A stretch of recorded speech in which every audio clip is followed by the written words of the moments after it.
December 8, 1941. Just hours after Pearl Harbor lies in ruins, the sun rises over a speck of coral in the vast Pacific, Wake Island. 3 miles long, barely visible on a map, sitting alone in 2,000 miles of empty ocean. The 1,500 men stationed there are waking to rumors. Something happened at Pearl Harbor. Something bad. But out here, surrounded by nothing but waves and seabirds, the war feels distant. Impossibly far away. Then they hear it. A low drone from the south. Growing louder. Closer. Within minutes, 36 Japanese bombers fill the sky like a swarm of locusts. The first bombs fall at noon. Explosions tear through the airfield, ripping apart hangars and fuel stores. Men scramble for cover. 7 of their 12 fighter planes explode on the ground before a single pilot can reach them. When the smoke clears, 23 men are dead. The island is burning. And the survivors realize something terrifying: they are alone. Completely, utterly alone. No fleet is coming to help them. No reinforcements can reach them in time. Between them and the nearest American territory lies nothing but 2,000 miles of Japanese-controlled ocean. These men, Marines, sailors, and civilian workers, face the full might of an empire that just destroyed the Pacific Fleet. They have outdated weapons, dwindling ammunition, and 5 fighter planes that barely fly. Could they possibly hold? What happened next would shock both sides and change the course of the war. To understand why Wake Island mattered, you need to understand where it sits. Imagine the Pacific as a vast chessboard. Hawaii is your king, the vital center. The Philippines are your forward position, thousands of miles to the west. And Wake Island? Wake is the piece that connects them. A tiny atoll sitting almost exactly halfway between America's 2 key positions in the Pacific.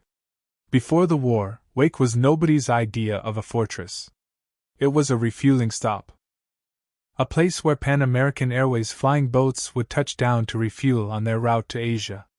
Passengers would stretch their legs, have a meal, and continue on. The island itself was unremarkable, a horseshoe-shaped atoll of 3 tiny islets surrounding a lagoon, with sparse vegetation and no fresh water. Nothing lived there but seabirds. But in 1941, as war clouds gathered, the United States Navy saw something else: a forward outpost. A warning beacon. A place to park some planes and guns, just in case. So they sent contractors and materials.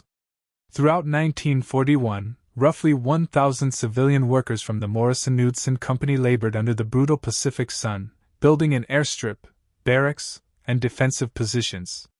They installed 6 5-inch coastal defense guns, relics from World War I, pulled from old battleships. They set up 12 3-inch anti-aircraft guns. They built ammunition bunkers and observation posts. In December, the Navy stationed 12 F-4F Wildcat fighters on the island. The Marine Corps sent 449 men under Major James Devereux to man the guns and defend the base.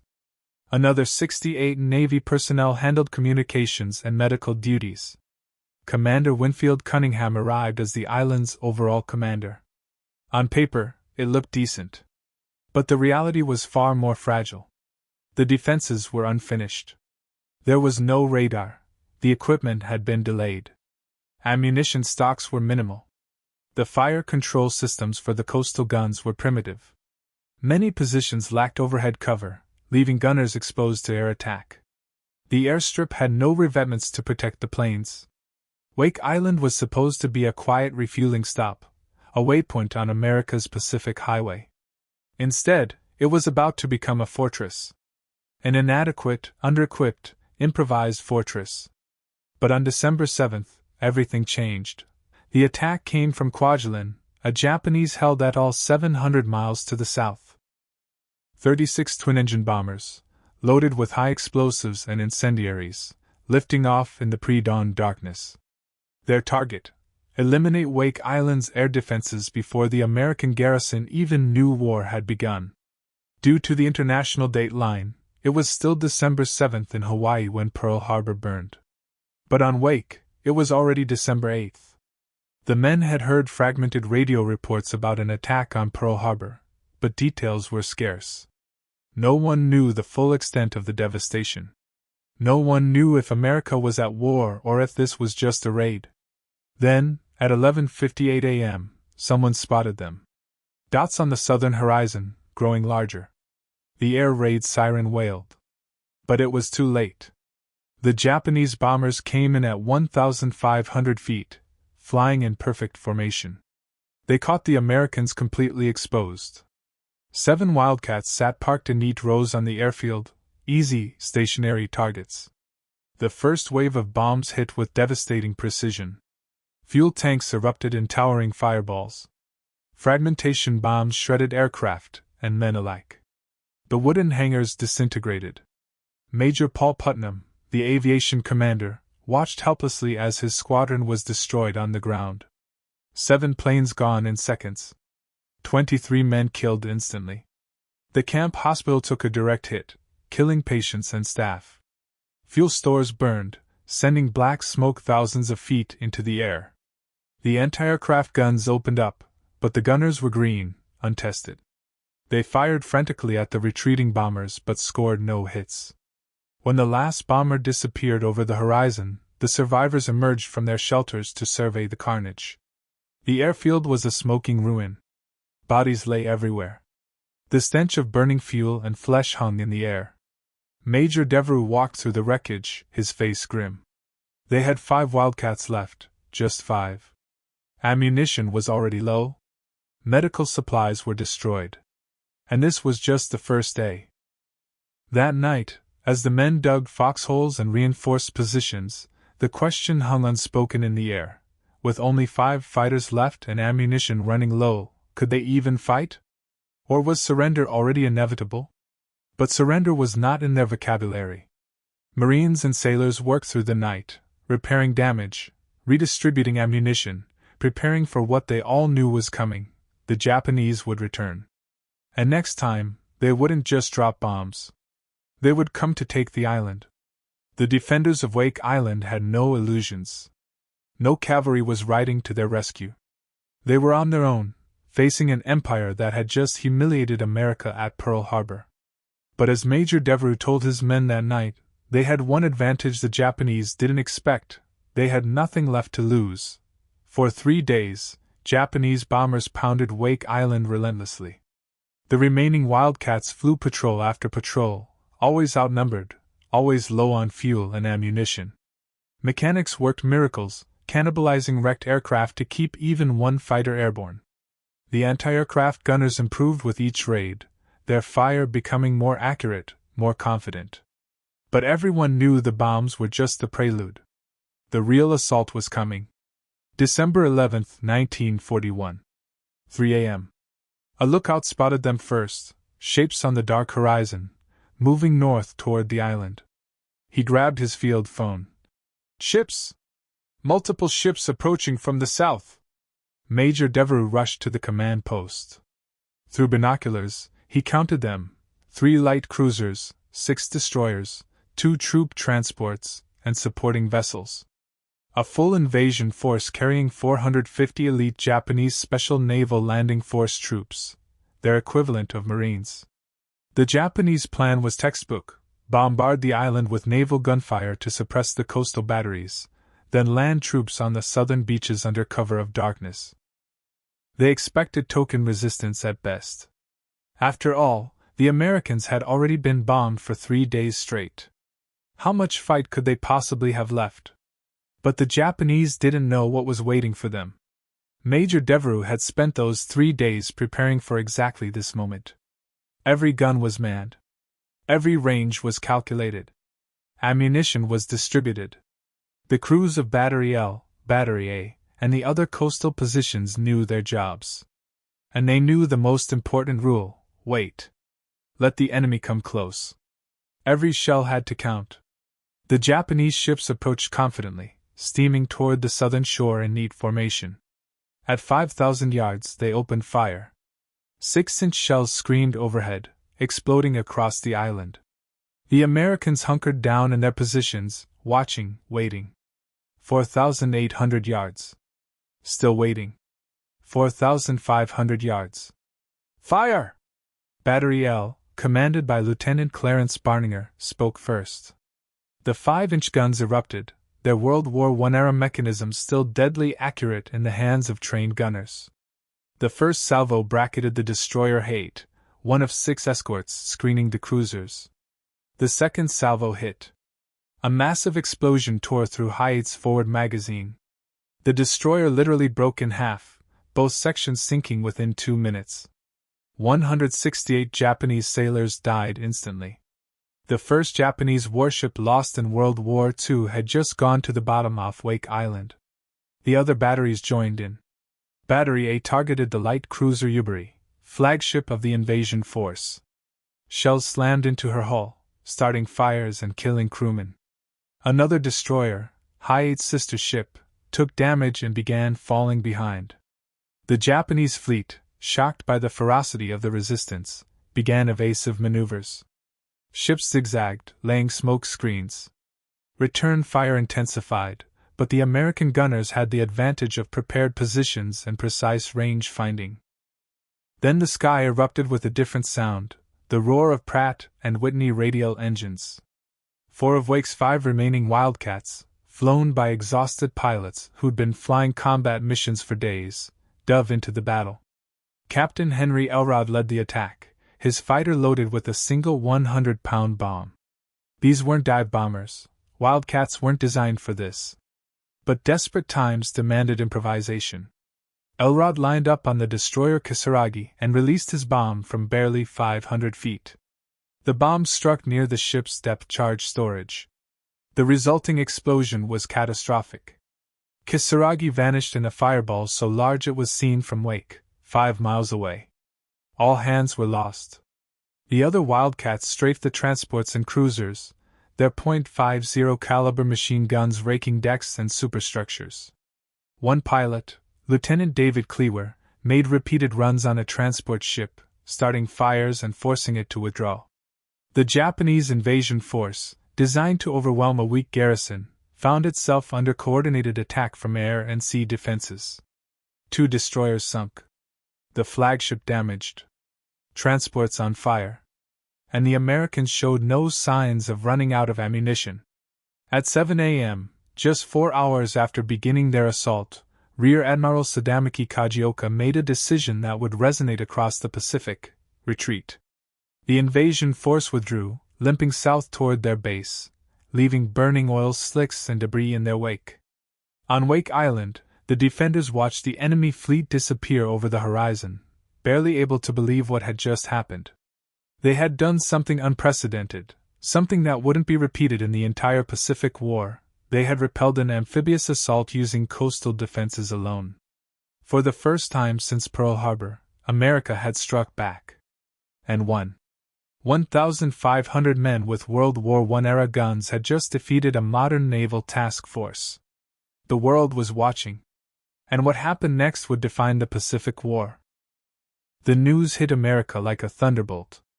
After 4 days of unrelenting bad news, Pearl Harbor devastated, Manila under attack, the Philippines in peril, suddenly there was this: a tiny garrison of Marines on a speck of coral had sent the Japanese Navy running. Newspapers across the country ran banner headlines: "Marines repel Jap invasion! Wake Island stands!" Radio broadcasts interrupted regular programming to share the incredible news. In living rooms and diners, on street corners and factory floors, Americans who had spent days in stunned despair suddenly found something they desperately needed: hope. The defenders became instant heroes. Major Devereux, Commander Cunningham, the pilots of VMF 211, their names were repeated in every bulletin. The story grew with each retelling, as good stories do. Someone in the press reported that when asked if they needed anything, Wake Island's garrison had replied with defiant swagger: "Send us more Japs." The message was almost certainly apocryphal. Most historians believe it was a garbled transmission or an invention of enthusiastic reporters. But truth hardly mattered. America needed heroes, needed proof that its fighting men could stand against the Japanese onslaught. Wake Island provided that proof, and the "Send us more Japs" quote became a rallying cry, appearing on posters, in newsreels, in letters written home by servicemen across the country. For civilians buying war bonds, for factory workers ramping up production, for young men enlisting in droves, Wake Island meant something profound. We can fight back. We can win. In Tokyo, the reaction was markedly different. The repulse at Wake was a humiliation. Japanese newspapers buried the story or omitted it entirely. But within the Imperial Navy, shock turned to determination. Rear Admiral Kajioka became obsessed with taking the island. His superiors agreed. Wake Island had to fall, and fall decisively, to restore the Navy's prestige. The Japanese began assembling an overwhelming force. This time, there would be no half measures. They would bring everything necessary to crush the garrison and erase the stain of December 11th. Back on Wake, the defenders knew the celebration couldn't last. The Japanese bombers returned on December 12th, this time escorted by Zero fighters. The raids continued daily, growing in intensity. Every day brought new casualties, more damage, dwindling supplies. Major Devereux gathered his officers after the repulse. "Gentlemen," he said, "we gave them a bloody nose. But they'll be back. And when they come again, they'll bring hell with them." The men of Wake Island had bought themselves time, perhaps a week, maybe two. They had given America a moment of hope, a reason to believe. They had proven that American fighting men, properly led and determined, could defeat the enemy. But as the sun set on December 11th, and the men returned to their posts to face another night of air raids, they all understood one truth: this was only the beginning. The Japanese would return. And the next battle would determine whether Wake's moment of glory became a legend of victory or a footnote to tragedy. The 11 days between the first and second invasion attempts became a test of endurance unlike anything these men had imagined. Wake Island transformed from a battleground into a killing ground, subjected to a siege that combined medieval brutality with modern industrial warfare.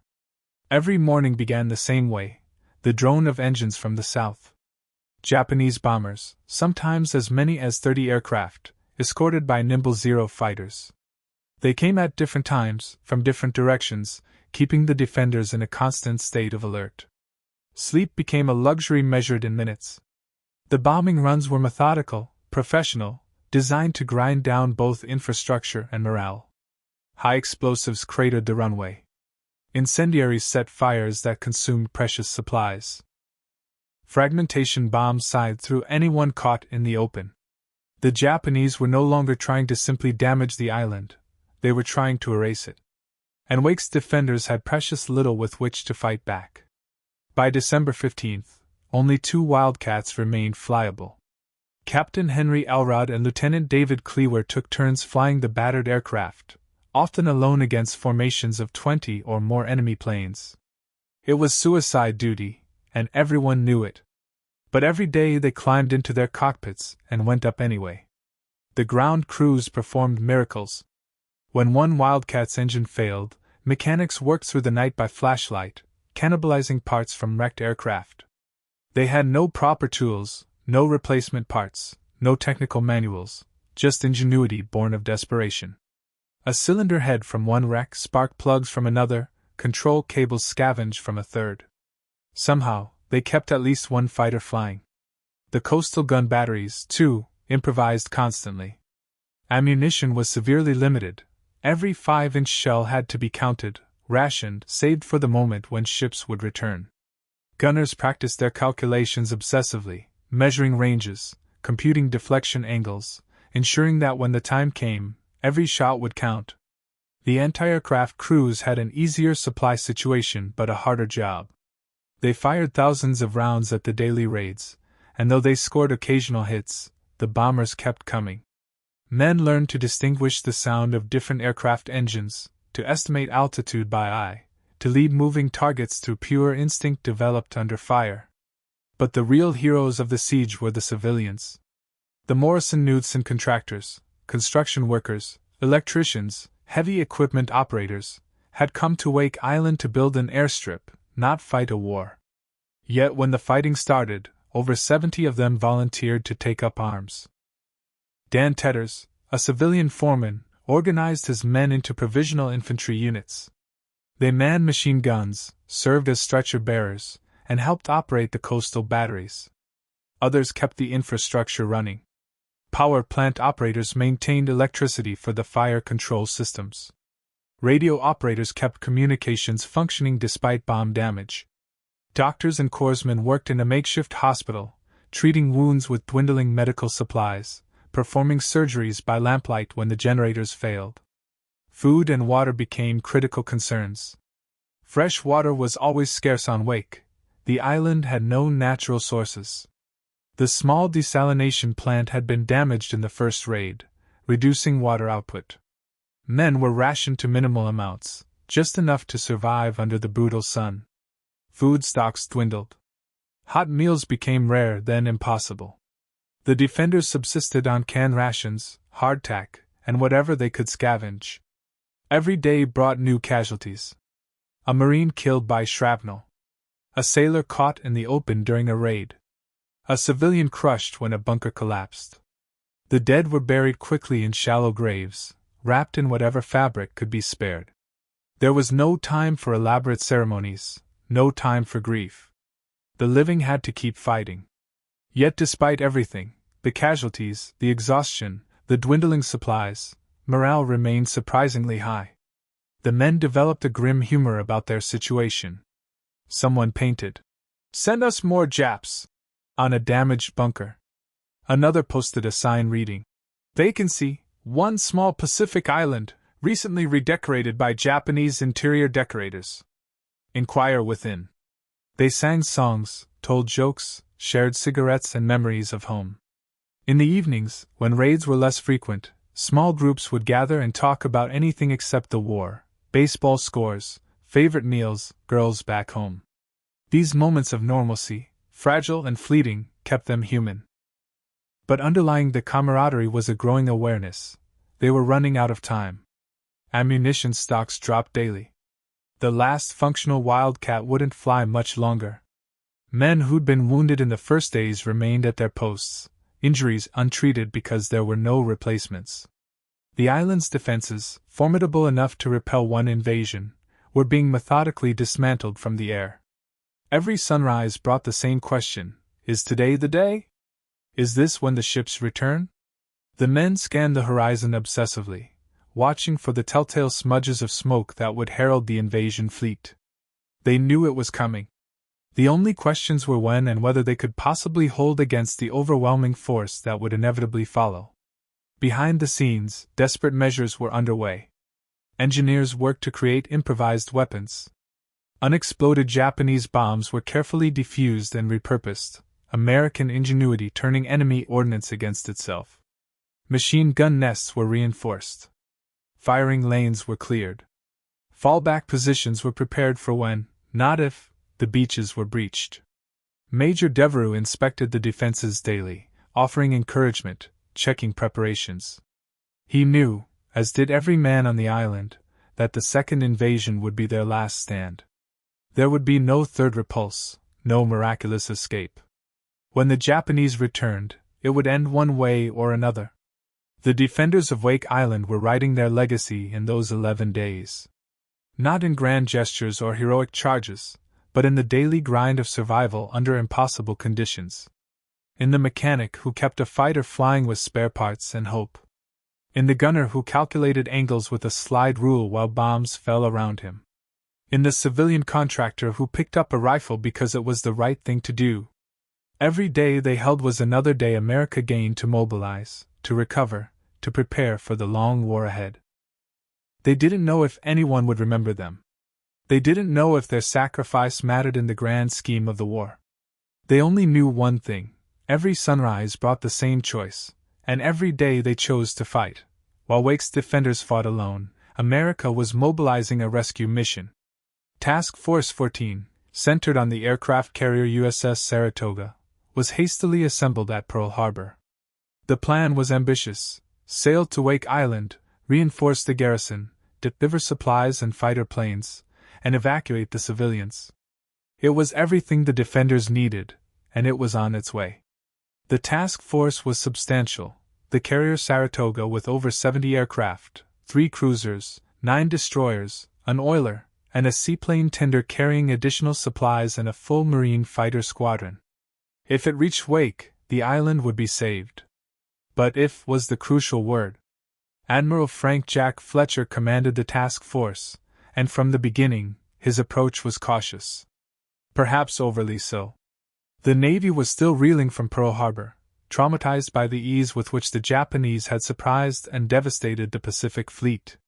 No one wanted to risk another carrier, especially not Saratoga, one of only 3 American carriers in the Pacific.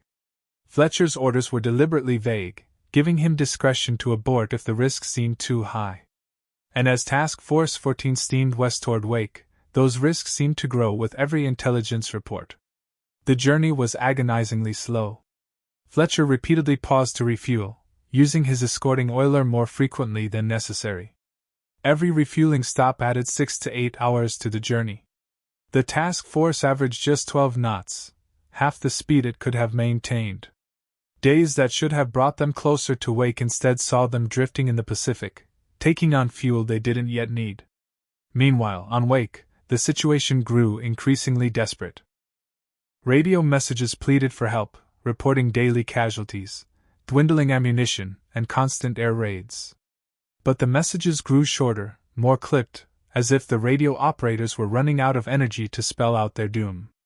On December 21st, Task Force 14 was 600 miles from Wake.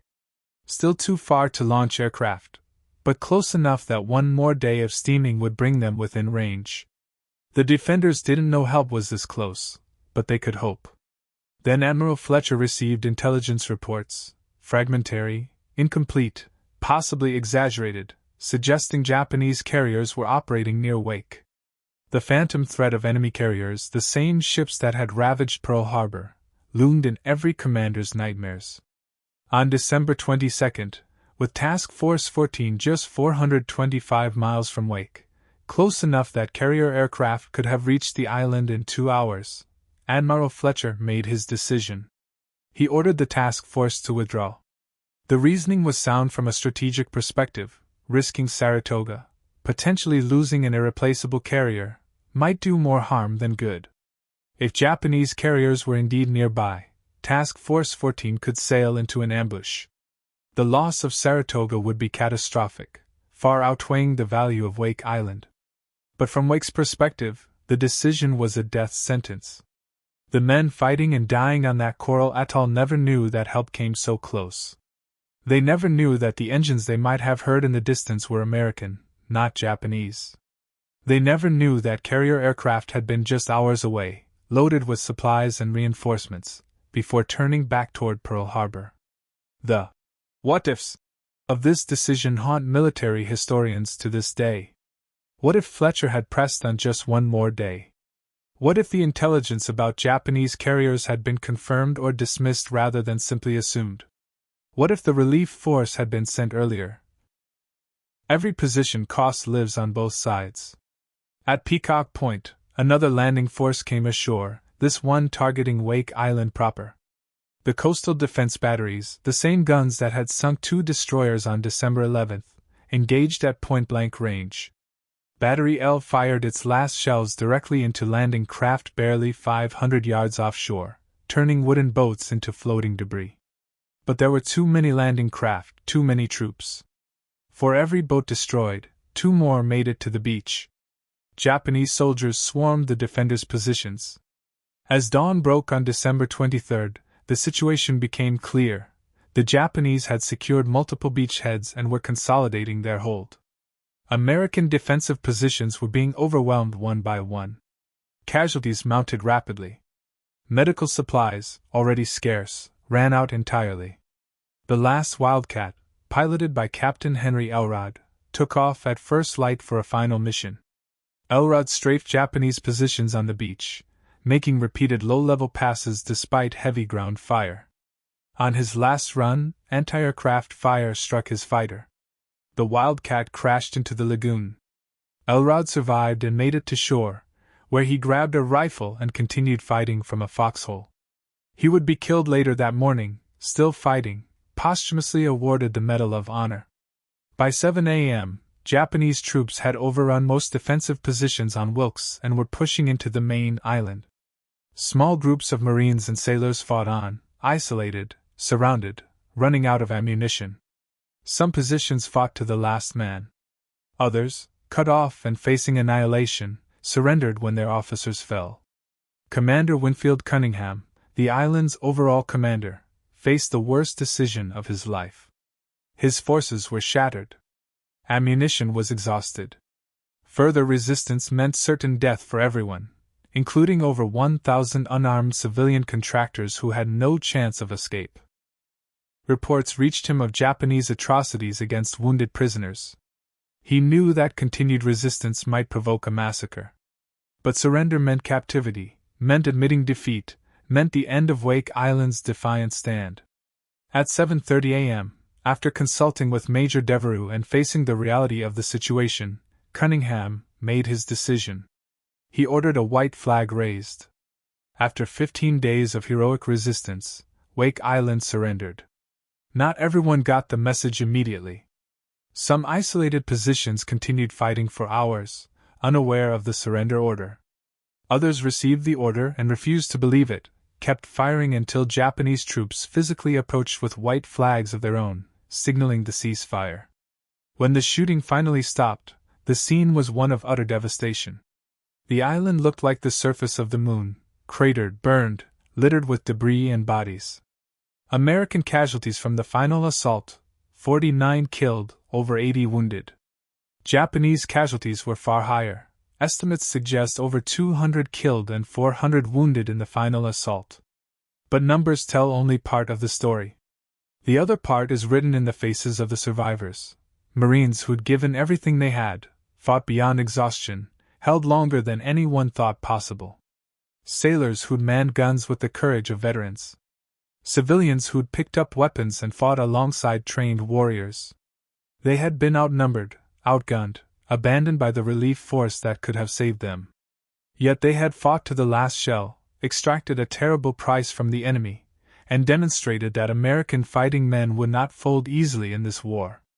As Japanese troops secured the island and began processing prisoners, the defenders of Wake Island stood exhausted, defeated, but unbowed.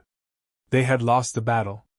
But their resistance, their courage, their refusal to surrender until absolutely no alternative remained, that would echo throughout the war. Outnumbered, outgunned, and alone, they fought to the last shell. The final battle of Wake Island was over. But its legacy was just beginning. Then, in October 1943, American carrier raids began hitting Japanese-held islands across the Pacific. Wake Island itself was bombed several times. The Japanese garrison commander, fearing that an American invasion was imminent, and that the prisoners might aid the attackers, made a monstrous decision. On October 7, 1943, all 98 American prisoners remaining on Wake Island were taken to the northern end of the atoll. They were told they were being relocated. Instead, they were lined up and machine-gunned. Those who survived the initial burst were bayoneted or beheaded. Their bodies were bulldozed into a mass grave. One man initially survived. He escaped during the massacre and carved a message on a large coral rock. 98 USPW May 10, 43. The numbers referred to the 98 prisoners and the date. But he too was eventually caught and executed. The rock, later discovered by American forces, became known as the 98 Rock, and remains on Wake Island today as a memorial. After the war, the Japanese commander responsible for the massacre, Rear Admiral Shigematsu Sakaibara, was tried for war crimes. He was convicted and executed in 1947. But no trial could undo what had been done, could restore the lives of men who survived 15 days of combat only to be murdered in cold blood 2 years later. For the survivors who made it to liberation in August 1945, the return home was bittersweet. They had endured almost 4 years of hell in Japanese captivity. Many were shells of their former selves, malnourished, diseased, traumatized. Some weighed barely 100 pounds. All carried physical and psychological scars that would never fully heal. But they also carried something else: pride. They had been part of something extraordinary. They had held Wake Island for 15 days against impossible odds. They had shown the world that Americans could fight, could win, could stand against an enemy that seemed invincible in December 1941. The survivors reunited with families, tried to rebuild shattered lives, carried the memories of fallen comrades. Some spoke openly about their experiences. Others remained silent for decades, the trauma too deep to articulate. But all of them knew their story didn't end in captivity. It echoed through the war and beyond. Major James Devereux survived the war and wrote a memoir, The Story of Wake Island, published in 1947. He continued serving in the Marine Corps, eventually retiring as a brigadier general. He served 4 terms in Congress, representing Maryland. Until his death in 1988, he remained the living embodiment of Wake Island's resistance. Commander Winfield Cunningham also survived, though his role in the surrender haunted him. Some criticized his decision to surrender, though most military analysts agree he had no real choice given the circumstances. He died in 1986, his legacy forever tied to those 15 days in December 1941. Captain Henry Elrod, the pilot who sank a destroyer and died fighting on the ground, was posthumously awarded the Medal of Honor, the first Marine aviator to receive the nation's highest decoration in World War II. The civilians who fought alongside the military, men like Dan Tedders who organized contractors into fighting units, received belated recognition. Many were awarded Bronze Stars and other decorations decades after the battle, their contributions finally acknowledged. Wake Island itself was recaptured by the United States in September 1945, after the Japanese surrender. The island remains under American control today, serving as a minor airfield and refueling stop. Few people live there permanently. But the ghosts of December 1941 remain, haunting the coral beaches and gun emplacements that still dot the landscape. Memorials stand on Wake, to the 98 massacred prisoners, to the Marines and sailors who fought, to the civilians who took up arms. The names are engraved in stone, a permanent reminder that courage and sacrifice deserve remembrance. But their story didn't end with memorials and medals. It didn't end in the prisoner camps or even with the survivors' return home. Their legacy lived on in ways both tangible and intangible, shaping the war and the nation that fought it. Wake Island's defense lasted just 15 days. In the grand sweep of World War II, which would rage for nearly 4 more years across multiple continents, 15 days seems insignificant. A footnote. A brave but ultimately futile gesture. But that assessment misses everything that mattered. Wake Island changed the war in ways both strategic and symbolic, immediate and long-lasting. To understand how, you have to step back and see the Pacific in December 1941 through the eyes of both sides. From a purely military standpoint, Wake's resistance disrupted Japanese operational plans. The invasion force expected to capture the island in one day, December 11th, and then move on to other objectives. Instead, they were repulsed, forced to withdraw, regroup, and assemble an overwhelming force for a second attempt. Those 12 days mattered enormously. The Japanese had to divert the carriers Soryu and Hiryu, veteran ships from the Pearl Harbor strike, to support the second invasion. Those carriers and their escorts spent nearly 2 weeks in the Wake Island operation that could have been used elsewhere. 2 weeks in which they weren't supporting operations in the Philippines, weren't raiding other targets, weren't pressing Japan's advantage while America reeled from Pearl Harbor. Military historians have calculated that Wake Island delayed Japanese operations in the Central Pacific by at least 10 days, possibly 2 weeks. In the opening months of a war, when momentum and speed are everything, 2 weeks can be decisive. Those 2 weeks gave America time to absorb the shock of Pearl Harbor, time to begin mobilizing, time to start planning counteroffensives. The Japanese also suffered significant material losses at Wake. 2 destroyers sunk, multiple ships damaged, hundreds of elite troops killed or wounded, and dozens of aircraft shot down over the 15-day battle. These weren't crippling losses in absolute terms, but they revealed something important. American forces, when properly positioned and determined, could inflict serious damage on Japanese forces. But Wake's strategic value pales beside its symbolic importance. In the days after Pearl Harbor, American morale was in freefall. The Pacific Fleet lay in ruins. The Philippines were being invaded. Guam had fallen.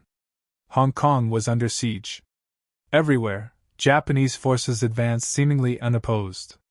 Then came Wake Island, 1,500 men repelling an invasion force, sinking warships, shooting down bombers, fighting with outdated weapons and sheer determination. The story electrified America. It proved that the Japanese weren't invincible, that American fighting men could stand and fight and win. The psychological impact cannot be overstated. Wake Island gave Americans something to rally around in the darkest days of the war. It demonstrated that courage and determination could overcome material disadvantages. It showed that defeat wasn't inevitable, that resistance mattered. Recruiting stations reported surges in enlistments in the days after news of Wake's defense spread. War bond sales increased. Factory workers redoubled their efforts. The entire nation, shocked and demoralized by Pearl Harbor, found in Wake Island a reason to believe America could win this war. For the Japanese, Wake was a warning they should have heeded but largely ignored. Since the late 1930s, Japanese forces had won victory after victory, in China, in early Pacific operations, at Pearl Harbor. A sense of superiority, of inevitable triumph, permeated Japanese military culture. Wake Island punctured that myth. It showed that American forces, despite being surprised and initially defeated, could adapt, fight back, and win. The lesson was there: underestimate the Americans at your peril. Had Japanese leadership absorbed this lesson, they might have approached subsequent operations, Midway, Guadalcanal, with more caution, more respect for American capabilities. Instead, they largely dismissed Wake as an anomaly, a lucky American success that wouldn't be repeated. That strategic blindness would cost them dearly at Midway 6 months later. Wake Island influenced American strategic thinking in subtle but important ways. The battle demonstrated the value of prepared defenses, even on small atolls. It showed that coastal artillery, properly positioned and supplied, could repel naval forces. It proved that a small garrison with high morale and good leadership could hold against much larger forces.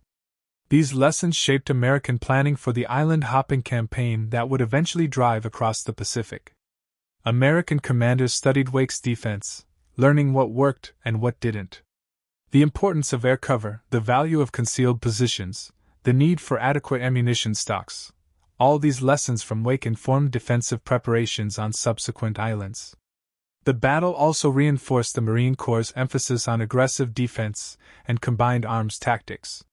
Marines learned that even when outnumbered, coordinated use of artillery, aircraft, and infantry could achieve disproportionate results. This doctrine would be refined and perfected in battles from Guadalcanal to Iwo Jima. Perhaps most importantly, Wake Island crystallized the image of the fighting Marine in American popular culture. Before Wake, the Marine Corps was relatively small and not particularly celebrated. Wake Island changed that. The Marines who held Wake became legends. Their willingness to fight against impossible odds, their ingenuity and determination, their refusal to quit, these became defining characteristics of the Marine Corps' identity. Recruiting posters featured Wake Island. Training emphasized the Wake Island spirit. The battle became a core part of Marine Corps mythology, taught to every recruit as an example of what Marines do when faced with overwhelming force. This wasn't just propaganda. It reflected a real shift in American perception of the Marine Corps. Wake Island proved that Marines were elite fighters, capable of extraordinary feats under impossible conditions. That reputation, forged on a coral atoll in December 1941, would be reinforced in every subsequent Pacific battle and remains central to Marine Corps identity today. It's tempting to draw direct lines. Wake Island led to Midway, which led to Guadalcanal, which led to Iwo Jima and Okinawa and eventual victory. History rarely works that neatly. No single battle determines a war's outcome. But influence flows in subtle ways. Wake Island influenced morale, which influenced recruitment and war production, which influenced America's ability to mobilize. It influenced strategic thinking, which influenced planning for subsequent operations. It influenced how Americans saw themselves and their military, which influenced national resolve. Most importantly, Wake Island influenced timing. By delaying Japanese operations and providing America with a morale boost precisely when it was needed most, Wake Island helped America survive the critical first months of the war with its will to fight intact. In those months, when defeat seemed possible and victory seemed distant, that will mattered more than any strategic calculation. From Pearl Harbor's ruins, America needed proof that it could fight back. Wake Island provided that proof. 15 days on a tiny island changed how America fought the Pacific War, not through grand strategic shifts, but through the cumulative impact of inspiration, resolve, and the demonstration that courage and determination could overcome material disadvantage. The defenders of Wake Island didn't win the war, but they helped ensure America wouldn't lose it. And in December 1941, that made all the difference. Today, Wake Island sits quiet under the Pacific sun. The bombers don't come anymore. The guns are silent. The beaches where men fought and died are empty, washed clean by decades of tides. The island remains much as it was, 3 small islets forming a horseshoe around a lagoon, coral and sand and scrub vegetation, home now mainly to seabirds and the occasional military personnel manning the airfield. Fewer than 100 people live there at any given time. Most visitors arrive by military transport, stay briefly, and leave. It's a lonely place, beautiful in its desolation, haunting in its emptiness. But if you know where to look, you can still find traces of those 15 days in December 1941. The concrete bunkers remain, weathered but intact, built by American defenders and then reinforced by Japanese occupiers and then reclaimed by American forces. Some of the old gun emplacements are still visible, their steel rails rusted, their mechanisms frozen by salt air and time. The 98 Rock stands as a memorial, its carved message a permanent reminder of courage and tragedy. And there are the official memorials, monuments to the Marines, sailors, and civilians who fought and died. Bronze plaques list names, dates, brief summaries of heroism.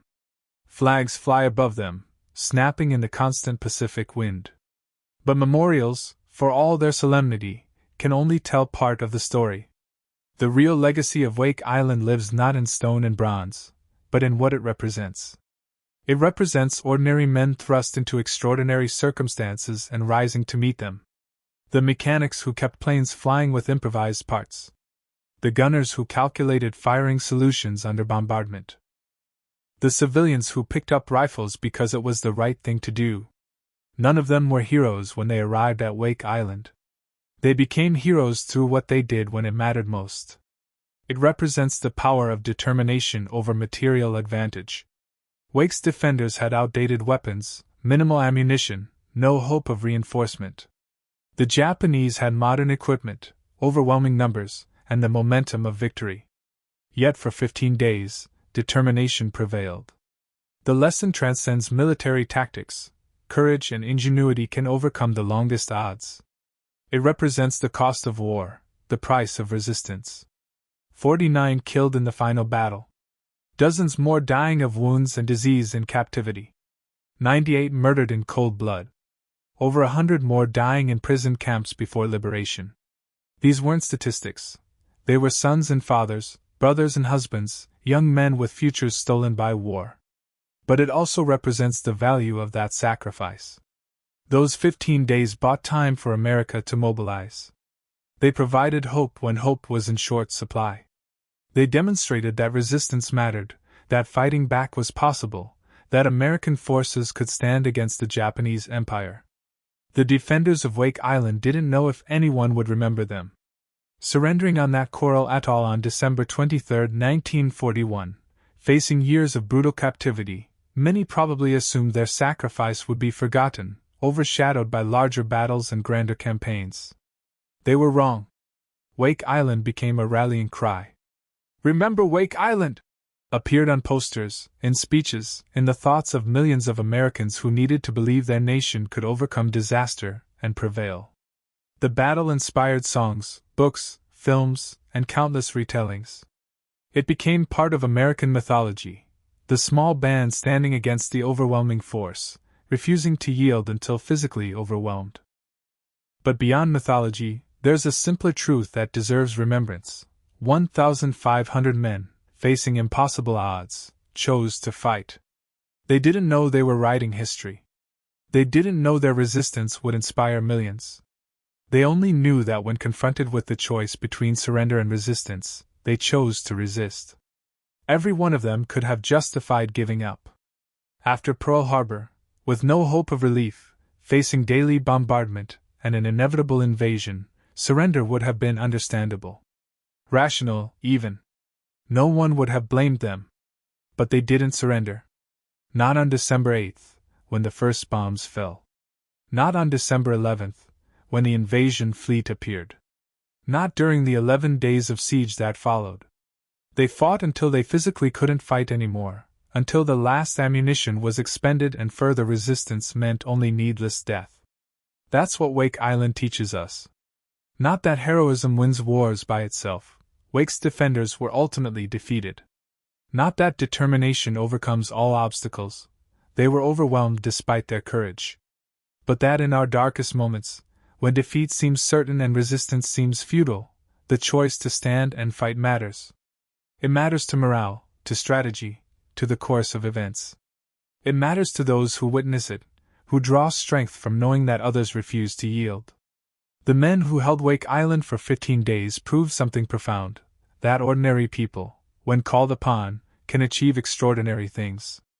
That courage isn't the absence of fear but the refusal to let fear dictate your choices. That sacrifice, even in defeat, can change the course of history. Wake Island sits quiet today. The battles are long over. The warriors are gone. But their legacy endures, in the memorials that dot the island, in the history books that tell their story, in the lessons learned and passed down through generations. 1,500 men. 15 days. A battle that proved America would never surrender. If their story moved you, share it. Tell others what happened on that distant coral atoll in December 1941. Because courage like theirs, sacrifice like theirs, deserves to be remembered. Not as mythology. Not as propaganda. But as the truth, that when it mattered most, ordinary Americans stood against impossible odds and fought with everything they had. That's the legacy of Wake Island. That's why we remember. And that's why, 80 years later, their story still resonates.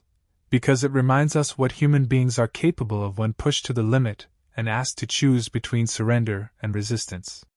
They chose resistance. They paid the price. And they changed the war. Never forget Wake Island.